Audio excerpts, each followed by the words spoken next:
നിങ്ങളോട് കഴിഞ്ഞ കുറച്ച് ദിവസങ്ങളായി കേരളത്തിലെ മാധ്യമങ്ങൾ തുടർച്ചയായി ഒരു കള്ളം പറഞ്ഞുകൊണ്ടിരിക്കുകയാണ്. അയോധ്യയിലെ രാമക്ഷേത്രത്തിൽ കോടികളുടെ കൊള്ള നടന്നു എന്നും അവിടുത്തെ കാണിക്കപ്പണം മുഴുവൻ മോഷ്ടിക്കപ്പെട്ടു എന്നും അതിൻ്റെയൊക്കെ പിന്നിൽ ഹിന്ദുത്വ പ്രസ്ഥാനങ്ങൾ ആണെന്നും അവർ ആവർത്തിച്ച് പറയുന്നു. എന്നാൽ എന്താണ് യഥാർത്ഥ സത്യം?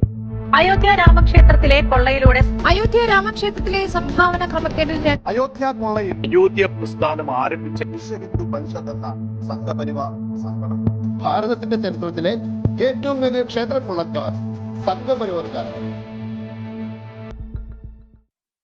അയോധ്യയിൽ രാംലല്ലയുടെ പ്രാണപ്രതിഷ്ഠ നടന്ന അന്നു മുതൽ ഉറക്കം നഷ്ടപ്പെട്ട ഒരു ഇക്കോസിസ്റ്റം നമ്മുടെ നാട്ടിലുണ്ട്. അന്ന് അവർ പറഞ്ഞു ക്ഷേത്രം പണിതത് ശരിയായില്ല എന്ന്. പിന്നെ പറഞ്ഞു അവിടെ മഴ പെയ്തപ്പോൾ ചോർന്നൊലിച്ചു എന്ന്. ഇപ്പോൾ പറയുന്നു കാണിക്കപ്പണം കട്ടെടുത്തു എന്ന്. ഇന്ന് നമ്മൾ ഈ വ്യാജ പ്രചരണങ്ങളുടെ മുഖം മൂടി വലിച്ചു കീറാൻ പോവുകയാണ്. ആദ്യം നമുക്ക് ഈ കാണിക്കപ്പണ വിവാദത്തിൻ്റെ യാഥാർത്ഥ്യം പരിശോധിക്കാം. രാമക്ഷേത്രത്തിൽ ഭക്തർ സമർപ്പിച്ച കാണിക്ക എണ്ണാനും അത് ബാങ്കിൽ നിക്ഷേപിക്കാനും ചുമതലപ്പെടുത്തിയത് ചില ഉദ്യോഗസ്ഥരെയാണ്. അതിൽ ചിലർ തങ്ങളുടെ അധികാരം ഉപയോഗിച്ച് പണം അപഹരിച്ചു എന്നത് സത്യമാണ്. ആ ഉദ്യോഗസ്ഥർക്കെതിരെ വ്യക്തമായ അന്വേഷണം നടക്കുന്നുമുണ്ട്. എന്നാൽ ഇവിടെയാണ് നമ്മുടെ സെക്കുലർ മാധ്യമങ്ങളുടെ തനിനിറം പുറത്തു വരുന്നത്. യഥാർത്ഥത്തിൽ പണം കട്ടെടുത്ത അഴിമതിക്കാരായ ഉദ്യോഗസ്ഥരുടെ പേരുകൾ അവർ തന്ത്രപൂർവം മറച്ചുപിടിച്ചു. പകരം അവർ ആരുടെ പേരാണ് വലിച്ചിഴച്ചത്? വിശ്വഹിന്ദു പരിഷത്തിൻ്റെ. എന്തിനാണ് വിശ്വഹിന്ദു പരിഷത്തിനെ ഇതിൽ ബലിയാടാക്കുന്നത്? കാരണം വളരെ വ്യക്തമാണ്. 500 വർഷത്തെ ഹൈന്ദവ സമൂഹത്തിൻ്റെ കാത്തിരിപ്പിന്, ആ പോരാട്ടങ്ങൾക്ക് മുന്നിൽ നിന്ന പ്രസ്ഥാനമാണ് വിശ്വഹിന്ദു പരിഷത്ത്. അവരെ കരിവാരിത്തേച്ചാൽ അത് ഹിന്ദുത്വ ആശയങ്ങൾക്ക് മേലുള്ള പ്രഹരമാകുമെന്ന് ഈ മാധ്യമങ്ങൾക്ക് നന്നായി അറിയാം. ഉദ്യോഗസ്ഥർ ചെയ്ത തെറ്റിന് ഒരു മഹാപ്രസ്ഥാനത്തെ മുഴുവൻ പ്രതിക്കൂട്ടിൽ നിർത്താൻ ശ്രമിക്കുന്നതിലെ അജണ്ട നാം തിരിച്ചറിയണം. അയോധ്യയിലെ ഏതാനും ഉദ്യോഗസ്ഥർ ചെയ്ത തെറ്റിൻ്റെ പേരിൽ ഉറഞ്ഞുതുള്ളുന്ന നമ്മുടെ കേരളത്തിലെ ബുദ്ധിജീവികളോട് എനിക്ക് ചിലത് ചോദിക്കാനുണ്ട്.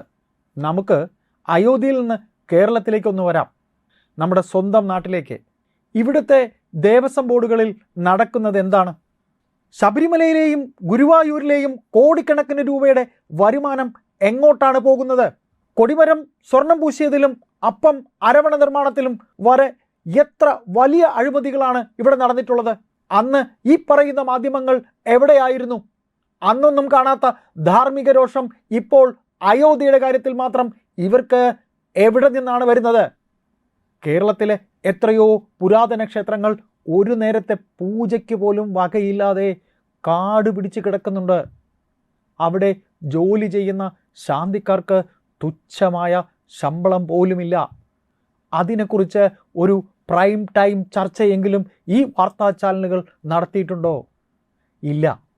കാരണം ഹിന്ദുവിൻ്റെ പണമെടുത്ത് സർക്കാർ ഖജനാവ് നിറയ്ക്കുന്നത് അവർക്ക് അഴിമതിയല്ല, മറിച്ച് അയോധ്യയിൽ ലോകത്തിലെ ഏറ്റവും വലിയൊരു ക്ഷേത്രം ഉയരുന്നത് അവർക്ക് സഹിക്കാൻ കഴിയുന്നില്ല എന്നതാണ് യാഥാർത്ഥ്യം.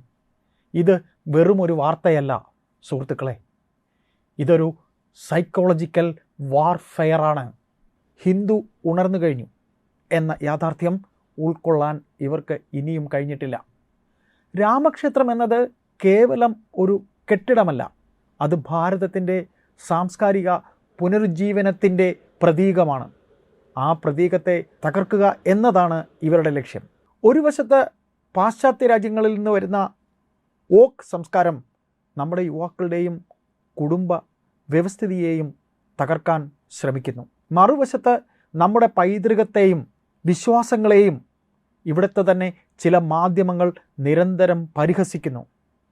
ക്ഷേത്രത്തിൽ പോകുന്നതും തിലകം ചാർത്തുന്നതും എന്തോ മോശം കാര്യമാണെന്ന് വരുത്തി തീർക്കാൻ സിനിമകളിലൂടെയും സീരിയലുകളിലൂടെയും ഇവർ ശ്രമിക്കുന്നു.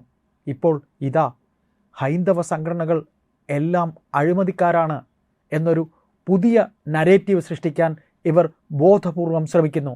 ഈ കെണിയിൽ നാം വീഴാൻ പാടില്ല. നമ്മൾ പ്രതികരിക്കേണ്ട സമയമാണിത്. അയോധ്യയിലെ ക്രമക്കേടുകൾ അന്വേഷിക്കാൻ അവിടെ സുതാര്യമായ ട്രസ്റ്റുണ്ട്. രാജ്യത്ത് നിയമമുണ്ട്. കുറ്റവാളികളായ ഉദ്യോഗസ്ഥർ ശിക്ഷിക്കപ്പെടുക തന്നെ ചെയ്യും.